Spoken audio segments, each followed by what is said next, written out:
So good morning, good evening, good afternoon, क्या हाल चाल सभी के सभी को मेरा नमस्कार। मेरा नाम है शिवम तिवारी। आपका बहुत बहुत स्वागत है आपके खुद के प्यारे से चैनल में जिसका नाम है वी आर जीनियस। बेटा हम लोग क्लास 12 का फिजिक्स का chapter number 1 electric charge and field का लेक्चर नंबर 10 लेकर आ चुके हैं। 9 लेक्चर में पहले ही बना चुका हूँ। अब ये इस चैप्टर के लिए 2 या 3 लेक्चर का ये चैप्टर रह चुका है और वो भी हम जल्दी से कवर करेंगे, ठीक है। और आज के लेक्चर में हम लोग गॉस लॉ पढ़ेंगे। अच्छा, गॉस लॉ पढ़ने के लिए आपको इलेक्ट्रिक फ्लक्स आना चाहिए। तो इससे जो प्रीवियस लेक्चर है हमारा यानी 09 इलेक्ट्रिक फील्ड एंड चार्ज का 09 जो लेक्चर है उसको प्लीज आप जरूर देख लें, वरना आपको ये गॉस लॉ बिल्कुल नहीं समझ आएगा। बल फिर भी मैं आपको इलेक्ट्रिक फ्लक्स का थोड़ा सा रिकैप दे देता हूँ। इलेक्ट्रिक फ्लक्स क्या होता है हमारे पास कि किसी भी एरिया से, कोई भी हमारा एरिया, चाहे वो 2D एरिया है चाहे वो 3D एरिया है, उससे कितनी number of electric field lines pass करती हैं, यही हमारा क्या बताता है इलेक्ट्रिक फ्लक्स। किसी भी गिवन एरिया से कितनी परपेंडिकुलर इलेक्ट्रिक फील्ड लाइंस हमारे पास number of electric field line pass कर रही हैं परपेंडिकुलरली, वही हमारा क्या बताता है इलेक्ट्रिक फ्लक्स बताता है। चलिए अब गॉस लॉ की तरफ हम बढ़ते हैं। गॉस लॉ बोल लीजिए या गॉस थ्योरम बोल लीजिए, बात एक ही है, ठीक है। ये क्या कहता है, it state that the total flux through the close surface is 1/ε0 times the net charge enclose by the close surface.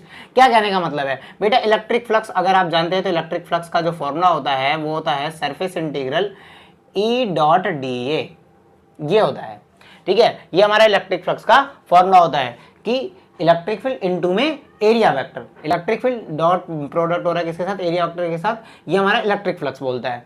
अब हमारे पास जो गॉस थ्योरम है, गॉस थ्योरम क्या करती है, ठीक है, गॉस थ्योरम बोलती है कि अगर आपके पास कोई भी 3D सरफेस है, कोई भी 3D सरफेस है और वो क्लोज्ड है, 3D सरफेस है और वो क्या है, क्लोज्ड सरफेस है, 3D और क्लोज सरफेस, उसके लिए जो हमारा इलेक्ट्रिक फ्लक्स होता है, उस सरफेस के लिए जो हमारा इलेक्ट्रिक फ्लक्स होता है, उस सरफेस के अंदर जो हमारा चार्ज है, ठीक है, ध्यान से समझिए। मैंने एक सरफेस बना लेते हैं, चलो एक सरफेस बना लेते हैं, मैंने स्फीयर बनाया या फिर आप कोई भी सरफेस बना सकते हो 3D सरफेस। ये एक मैंने सिलेंडर बनाया, ये भी एक 3D सरफेस है, ठीक है। अब कैसा भी 3D सरफेस, तो मैंने 2 सरफेस बना लिए, चलिए समझने के लिए आप और भी कोई 3D सरफेस समझ सकते हैं, ऐसे बना लो, कौन बना लो, ठीक है। इन सरफेसेस के अंदर, किसी भी सरफेस के अंदर, किसी भी 3D सरफेस के अंदर जो चार्ज इनक्लोज्ड है, चाहे वो 1 है चाहे वो 2 है, कितना भी चार्ज इनक्लोज्ड है, कितना भी चार्ज जो इनक्लोज्ड है, ठीक है।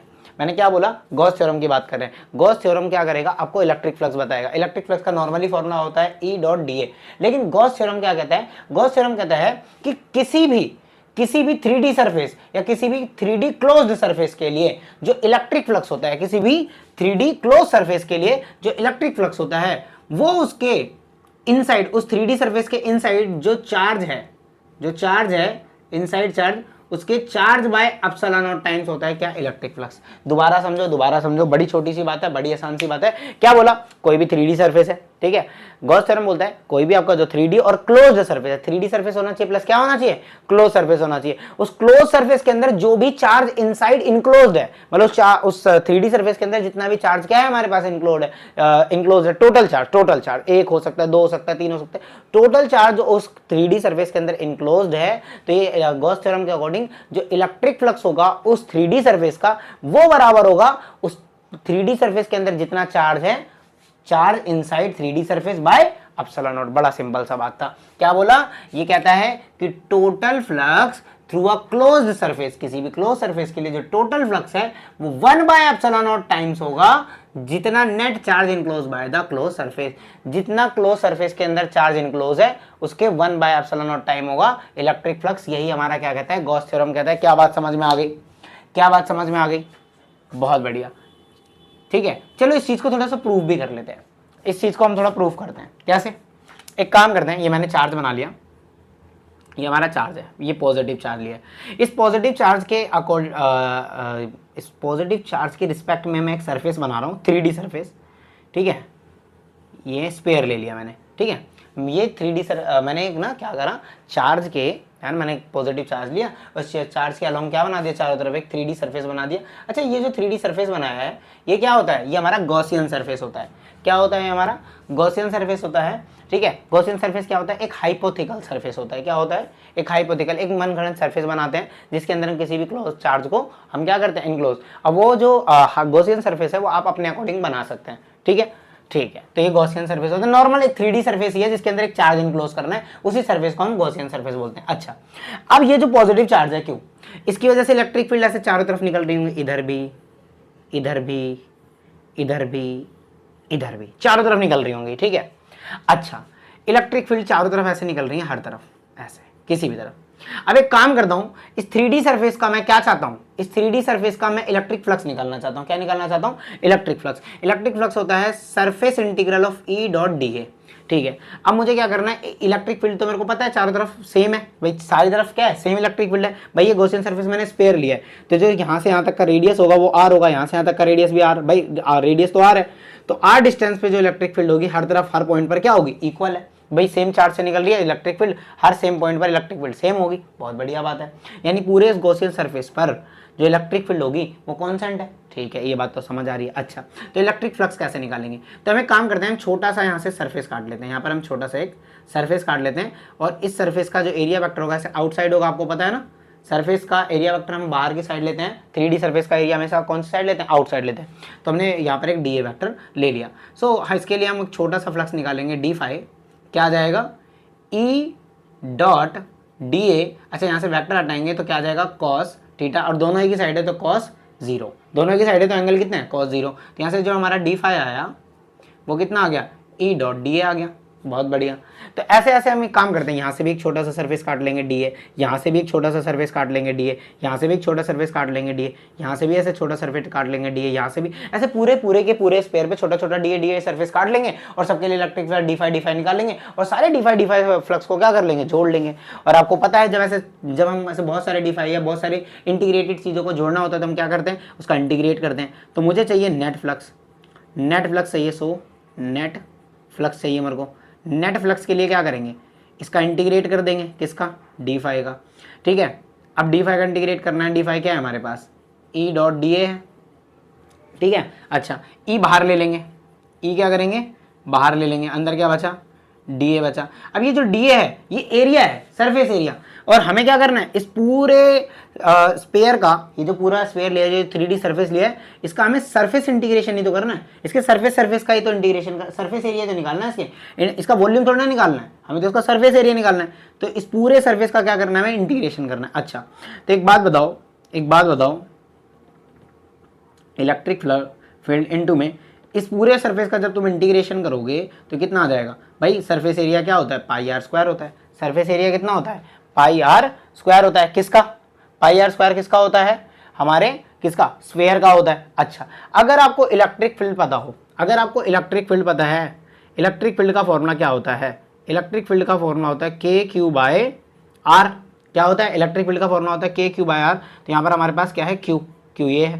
तो एक काम करते हैं, इसको खोल लेते हैं, इलेक्ट्रिक फील्ड की वैल्यू लिख लेता हूँ। K की वैल्यू क्या होती है, 1/4πε0। ठीक है, K हो गया, Q/R हो गया। ठीक है भाई, R डिस्टेंस पे इलेक्ट्रिक फील्ड यही तो है, R डिस्टेंस पे इलेक्ट्रिक फील्ड यही तो है, तो KQ/R ही तो लिखेंगे। ठीक है, और इनटू में इसका 4πr²। 4πr² क्या है, टोटल सरफेस एरिया है स्फीयर का। इस 4π से 4π कैंसिल, ठीक है, 4π से 4π कैंसिल। अच्छा, ये थोड़ा सा इलेक्ट्रिक फील्ड का formula, I am sorry, R लिख दिया था मैंने, KQ/R² होता है, KQ/R² होता है, R² से R² भी कैंसिल। तो जरा ध्यान से देखो, जो हमारा इलेक्ट्रिक फ्लक्स आया वो किसके बराबर आ गया, Q/ε0। और ये जो Q है ये इनसाइड क्लोज्ड है क्या, गॉसियन सरफेस के। ठीक है, ये Q इनसाइड ही तो है, ये Q इनसाइड ही तो है। देखो प्रूफ करा मैंने, दोबारा समझते हैं। बस बड़ा सिंपल है यार, बड़ा सिंपल है। गॉस लॉ कुछ नहीं कहता, बहुत छोटी सी बात कहता है भाई। गॉस लॉ से क्या होता है, किसी 3D सरफेस के लिए, ठीक है, गॉस लॉ जो होता है, आप इलेक्ट्रिक फ्लक्स निकालते हो इस फॉर्मूले से, भाई ये इतना इंटीग्रेट वगैरह करना है। अगर ठीक है, गॉस लॉ क्या कर देता है, चीजों को आसान कर देता है। कहता है उसके अंदर जितना भी इनसाइड चार्ज है, उस 3D सरफेस के अंदर जितना भी इनसाइड चार्ज है, उसको ε0 टाइम से क्या कर दो, डिवाइड कर दो, उस पूरे 3D सरफेस का इलेक्ट्रिक फ्लक्स आ जाएगा। ये बड़ा सिंपल कर देता है इलेक्ट्रिक फ्लक्स को किसी भी 3D इनक्लोज सरफेस के लिए। ठीक है, इस चीज को हमने प्रूव करा, हमने छोटा सा सरफेस काटा और उसका हमने इलेक्ट्रिक फ्लक्स निकाला, E × DA cos 0। छोटा सा फ्लक्स का इंटीग्रेट कर दिया, इंटीग्रेट करके पूरे का जब सरफेस इंटीग्रेट करेंगे 4πr² है। इलेक्ट्रिक फील्ड होता है KQ/R²। इलेक्ट्रिक फील्ड कितना होता है, KQ/R²। तो हमने यहाँ पर K हो गया 1/4πε0 Q, और डिस्टेंस है R, तो R²। 4πr² से 4πr² कट गया, तो इलेक्ट्रिक फ्लक्स बराबर आ गया Q इनसाइड बाय ε0। और यही तो हमारा गॉस लॉ कहता है। क्या बात समझ में आई, अच्छा कुछ बातें करते हैं। एक नोटवर्दी बात क्या है, बहुत इंपॉर्टेंट बात क्या है, कि जो हमारा नेट फ्लक्स होता है किसी भी क्लोज सरफेस के लिए, वो ना तो साइज पर डिपेंड करता है, ना ही क्लोज सरफेस के शेप पर डिपेंड करता है। ये जो आपने सरफेस बनाया है क्लोज सरफेस, ना तो उसके शेप पर डिपेंड करेगा इलेक्ट्रिक फ्लक्स, और ना इसके साइज पे। अगर कल को तुमने ये जो स्फीयर बनाया, अगर मैं इसको बड़ा बना लूँ, साइज और बड़ा कर लूँ, तो डिस्टेंस कितना हो जाएगा, ये डिस्टेंस हम कैपिटल R ले लेते हैं। तो यहाँ पर ये जो छोटा r था, इसके बदले कैपिटल आर आ जाएगा भाई, और यहाँ पर भी छोटे आर के बदले कैपिटल आर स्क्वायर आ जाएगा, तब भी तो आर स्क्वायर से आर स्क्वायर कट जाएगा, तब भी Q inside by epsilon not. यानी साइज मैटर नहीं करता। अगर आप छोटा सा भी ले लोगे, इसको इतना छोटा एरिया ले लोगे, इसको r1 ले लो, तब भी तो r1 स्क्वायर से r1 स्क्वायर कट जाएगा। यानी साइज मैटर नहीं करता कि आप किसी का भी इलेक्ट्रिक फ्लक्स निकाल रहे हो तो उस क्लोज सरफेस का ना ही साइज मैटर करेगा ना ही उसकी शेप मैटर करती है। ये हमारा पॉइंट है, इसको बात समझ के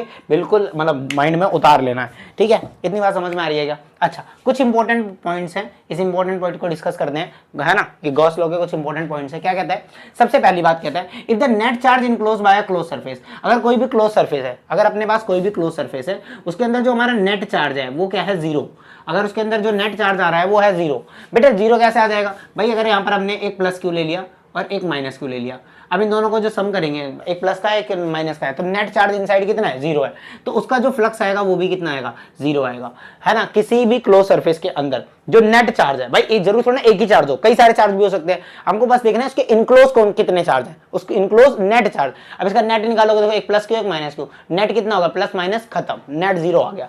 तो नेट चार्ज अगर आपका जीरो है तो then the flux through it is also zero, तो जो फ्लक्स आएगा वो भी क्या आएगा? जीरो आएगा। क्या बात समझ में आ रही है? ठीक है। अगर किसी का इनक्लोज सरफेस के अंदर चार्ज अगर जीरो है तो उसका फ्लक्स भी जीरो आएगा। ये पहला पॉइंट बोलता है, बड़ा सिंपल सी बात है। अच्छा, दूसरा पॉइंट क्या कहता है? The net flux through a close surface due to a lying outside the charge is zero. क्या बोल रहा है? बहुत बढ़िया, इस बात को समझते हैं, ठीक है। मैं इसको मिटो दूं क्या इधर वाला? क्या मैं इसको मिटो दूं? ठीक है, चलिए मैं क्या कह रहा हूं कि अगर आपका कोई भी सरफेस है, 3D सरफेस कैसा भी हो सकता है, मैं भी स्फीयर का एग्जांपल ले रहा हूं। हमारे पास एक 3D सरफेस है, ठीक है। इस सरफेस के इनसाइड जितने भी चार्ज हैं, चाहे वो प्लस के हैं चाहे वो माइनस के हैं, Q1 है Q2 है, कुछ भी है, और एक चार्ज हमने ले लिया बाहर, ठीक है। तो जो इलेक्ट्रिक फ्लक्स आएगा ना वो इनसाइड चार्ज पर डिपेंड करता है। बेटा नेट चार्ज इनसाइड कितना है? आउटसाइड चार्ज इस सरफेस के लिए, इस सरफेस का जो हम लोग इलेक्ट्रिक फ्लक्स निकाल रहे हैं, इस आउटसाइड वाले चार्ज का कोई इंपैक्ट नहीं पड़ता। एनी चार्ज, कोई भी चार्ज अगर बाहर की तरफ है तो वो कोई कंट्रीब्यूशन नहीं करेगा टोटल फ्लक्स निकालने में। यानी कि अगर आपको इलेक्ट्रिक फ्लक्स निकालना है इस 3D सरफेस का, तो आप Q1 प्लस Q2 यानी नेट चार्ज इनसाइड ये रखेंगे और अपॉन में एप्सिलॉन नोट कर देंगे। इस Q3 का कोई भी इंपैक्ट नहीं पड़ेगा। अच्छा, तो the net flux through a close surface due to a charge lying outside the close surface is zero. बाहर के किसी चार्ज की वजह से अगर आप इलेक्ट्रिक फ्लक्स निकालते हैं तो वो क्या आता है? जीरो माना जाएगा, क्योंकि उसका कोई इंपैक्ट नहीं होता। चलिए आगे बात करते हैं। The charge appearing in the Gauss theorem, जो भी चार्ज आपको गॉस थ्योरम के अकॉर्डिंग दिख रहा है, include the sum of all charges located anywhere inside the close surface. कहने का मतलब ये है कि अगर ये आपका 3D सरफेस है तो कोई चार्ज यहाँ पर है, कोई चार्ज यहाँ पर है, कोई चार्ज यहाँ पर है और कोई चार्ज यहाँ पर है। तो जो आप इलेक्ट्रिक फ्लक्स निकालने के लिए Q इनसाइड लेंगे, Q इनसाइड मतलब ये Q क्या है? नेट चार्ज है। और ये जो नेट चार्ज है इस 3D सरफेस के अंदर जितने भी चार्ज है उन सबका सम होगा, चाहे वो इनसाइड में कहीं पर भी हो। इनसाइड होने चाहिए, ठीक है, लाइन को क्रॉस नहीं करते होने चाहिए, इनसाइड होने चाहिए, ठीक है। तो जो चार्ज अपीयरिंग, जो चार्ज आपको दिखाई देगा गॉस थ्योरम निकालने के लिए, उन सबका सम कर देना है। और कौन से चार्ज होंगे? वो चार्ज कहीं पर भी लोकेट कर सकते हैं इनसाइड द क्लोज सरफेस। उन सारे चार्ज को आपको कंक्लूड करना पड़ेगा जब आप गॉस लॉ निकाल रहे हैं। तो कौन से सारे चार्ज? इनसाइड सारे चार्ज को हमें क्या करना पड़ेगा? उसका सम निकाल कर ही निकाल सकते हैं, ठीक है। अच्छा, मतलब ऐसा नहीं होगा कि इनमें से कोई चार्ज वैरी, मतलब कोई चार्ज डिपेंड ना करे, सारे चार्ज डिपेंड करेंगे। अगर आप टोटल फ्लक्स निकालना चाहते हो तो इन सारे चार्ज का कंट्रीब्यूशन होगा जो भी इलेक्ट्रिक फील्ड के और जो भी गॉस थ्योरम क्लोज सरफेस के इनसाइड होंगे। अच्छा, चौथा पॉइंट क्या कहता है? द इलेक्ट्रिक फील्ड अपीयरिंग, जो भी इलेक्ट्रिक फील्ड आपको दिख रही है appearing in Gauss theorem in due to all the charges both inside and outside the closed surface. However, the charge Q appearing in the theorem is only contained within the closed surface. क्या बोल रहा है? इस बात को समझते हैं। चौथा बहुत बहुत ज्यादा इंपॉर्टेंट पॉइंट है, बहुत बहुत ज्यादा इंपॉर्टेंट पॉइंट है। क्या क्या इंपॉर्टेंट पॉइंट है भाई? क्या इंपॉर्टेंट पॉइंट है? अगर आपके पास ये क्लोज सरफेस है, यहाँ पर एक चार्ज है Q1 है और मान लेते हैं एक आउटसाइड चार्ज है Q2।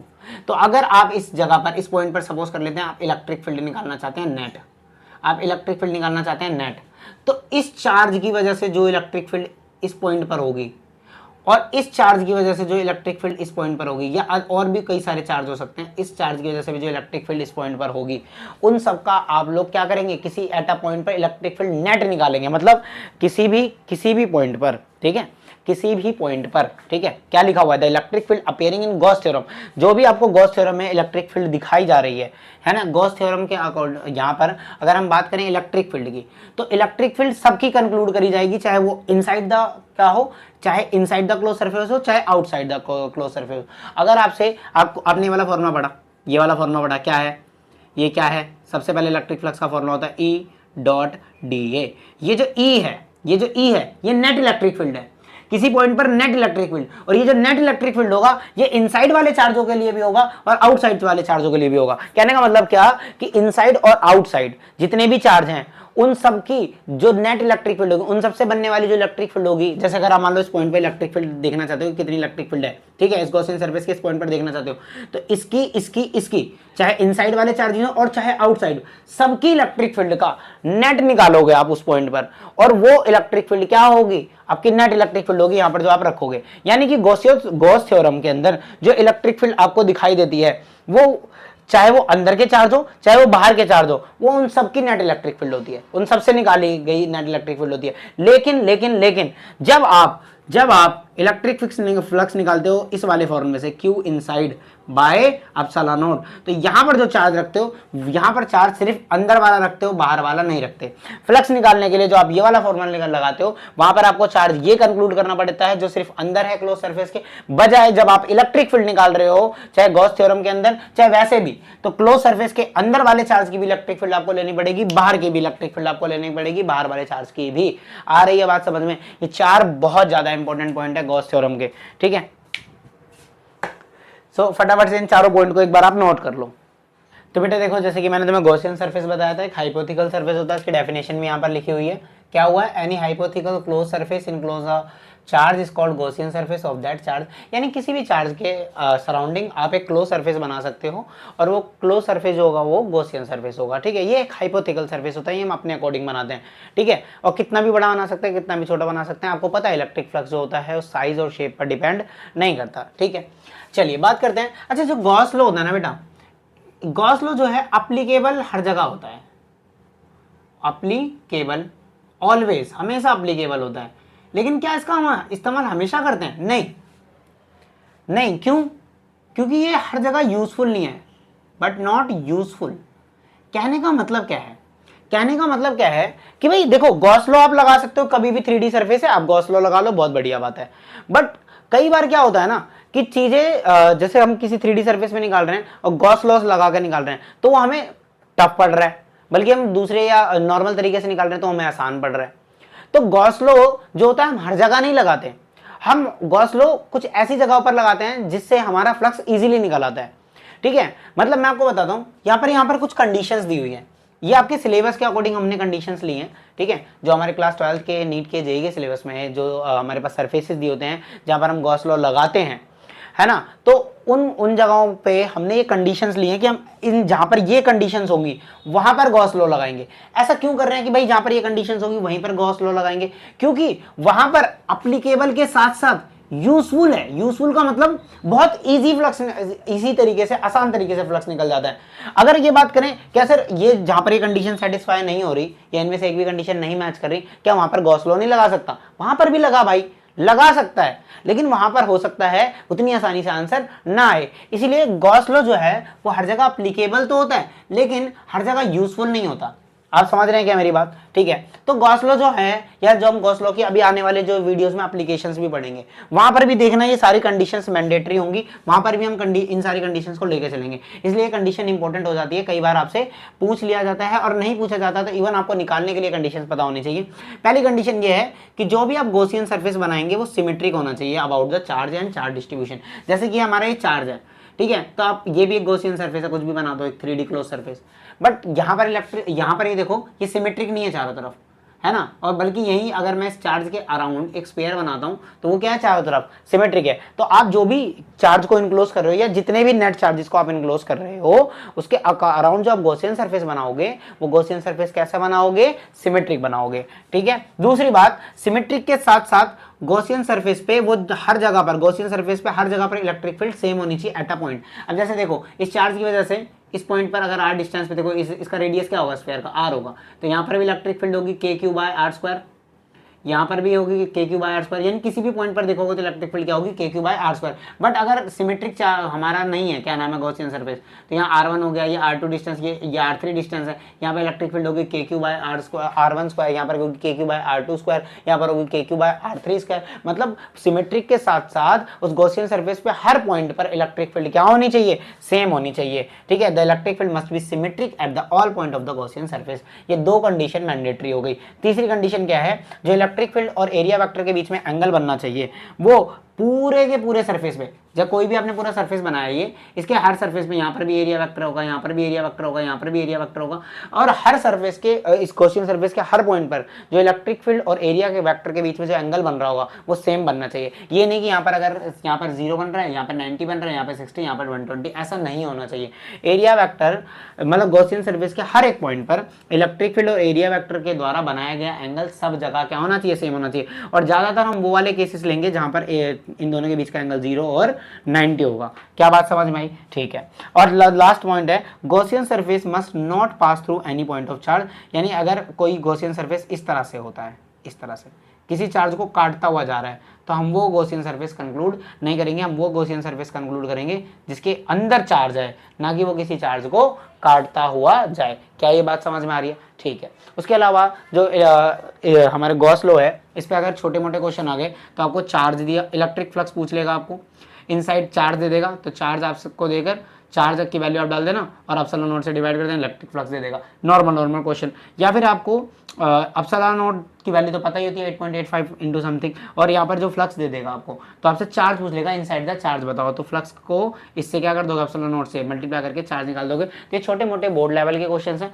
अच्छा, यहाँ पर मैंने 2 क्वेश्चन लिए हुए हैं, ये हमारा क्वेश्चन है एम्स 2001 का, ये हमारा क्वेश्चन है एम्स 2003 का, ठीक है। ये भी बहुत ज़्यादा आसान क्वेश्चन है अगर आपको कंडीशंस वगैरह पता होती हैं। देखो इतना टफ कुछ भी नहीं है। क्या बोल रहे हैं, यहाँ पर एक फिगर शो हो रखी है, ये देख रहे हो, और ये जो फिगर है इस पर shown below is a distribution of charges. आपने देखा होगा नीचे चार्ज डिस्ट्रीब्यूशन है, यहाँ पर एक प्लस क्यू चार्ज है, माइनस क्यू चार्ज है, यहाँ पर एक प्लस क्यू चार्ज है। The flux of electric field, यानी जो इलेक्ट्रिक फील्ड की वजह से फ्लक्स बन रहा होगा ड्यू टू दीज चार्जेस, इन सारे चार्जेस की वजह से, द सरफेस एस, इस सरफेस एस पर, तो वो हमें बताओ कि कितना इलेक्ट्रिक फ्लक्स बन रहा होगा। देखो अगर ये हमसे इलेक्ट्रिक फील्ड पूछता तो इलेक्ट्रिक फील्ड इनसाइड और आउटसाइड दोनों चार्ज की वजह से बनती, तो हम वहां पर तीनों चार्ज को कंक्लूड करते हैं। लेकिन क्योंकि इसने हमसे इलेक्ट्रिक फ्लक्स पूछा है, तो अभी आपको मैंने इस कंडीशन से पहले जब मैंने यहाँ पर कुछ इंपॉर्टेंट वर्दी पॉइंट्स बताए थे, नोट 4 पॉइंट्स लिखवाए थे ना, वहां मैंने आपको बहुत अच्छे से बताया था कि हम कौन से चार्ज लेंगे जो सरफेस के इनसाइड है, आउटसाइड का चार्ज का कोई रोल नहीं होता।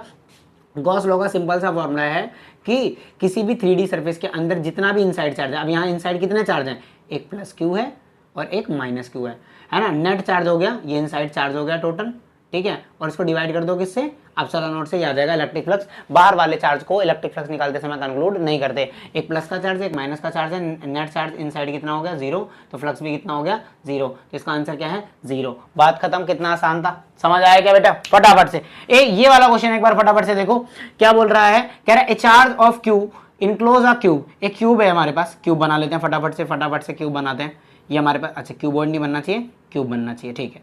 ये हमारा क्यूब है, ठीक है, क्यूबॉइड जैसा लग रहा होगा क्योंकि थोड़ी ड्राइंग खराब है, बट ये हमारा क्यूब है, ठीक है, ये हमारा क्यूब है ऐसे करके ये। और यहाँ पर अंदर एक क्यू चार्ज जो है इनसाइड बंद है, क्या है, इनसाइड इनक्लोज है। एक क्यूब के अंदर एक हमारा क्या है, क्यू चार्ज जो है वो इनक्लोज है क्यूब के अंदर। आपसे बोला गया है what is the electric flux, कितना इलेक्ट्रिक फ्लक्स होगा associated with one of the faces of the cube, cube के एक फेस की वजह से कितना इलेक्ट्रिक फ्लक्स होगा। पहले एक काम करते हैं, इस पूरे क्यूब की वजह से नेट इलेक्ट्रिक फ्लक्स निकालते हैं। पूरा क्यूब क्या एक 3D सरफेस है, net electric flux Gauss law से लगा सकते हैं। कैसे निकालेंगे, नेट इनसाइड चार्ज अपॉन में एप्सिलॉन नॉट, यानी इस पूरे 3D सरफेस के लिए जो इलेक्ट्रिक फ्लक्स आ गया वो आ गया क्यू बाय एप्सिलॉन नॉट। किसके लिए आए, ये पूरे के पूरे क्यूब के लिए आया, ठीक है। अब एक बात बताओ, इस क्यूब में कितने फेसेस हैं, इस क्यूब में 1, ठीक है, ये आगे आगे पीछे 2, 1 2 3 4 ऊपर नीचे 5 6, टोटल 6 फेसेस हैं। क्यूब के अंदर कितने फेसेस होते हैं, 6 फेसेस होते हैं।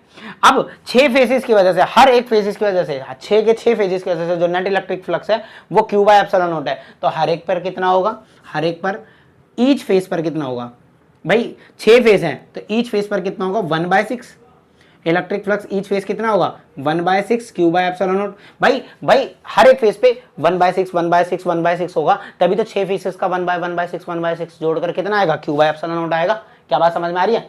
बुद्धि लगाओ दिमाग लगाओ। क्या बोला मैंने बोला क्यूब है, क्यूब के इनसाइड एक चार्ज बंद है, ठीक है, उस चार्ज की वजह से कितना फ्लक्स होगा भाई, चार्ज इनसाइड द क्लोज्ड हमारा सरफेस जो कि है Q बाय एप्सिलॉन नॉट, ये हो जाएगा according to Gauss law flux आ गया Q बाय एप्सिलॉन नॉट। और इसके 6 फेसेस हैं, तो हर एक फेस की वजह से 6 फेसेस हैं, तो ये जो इलेक्ट्रिक फ्लक्स है 6 भागों में डिवाइड होगा ना, तो 1/6 हर एक फेस कितना होगा 1/6 Q बाय एप्सिलॉन नॉट।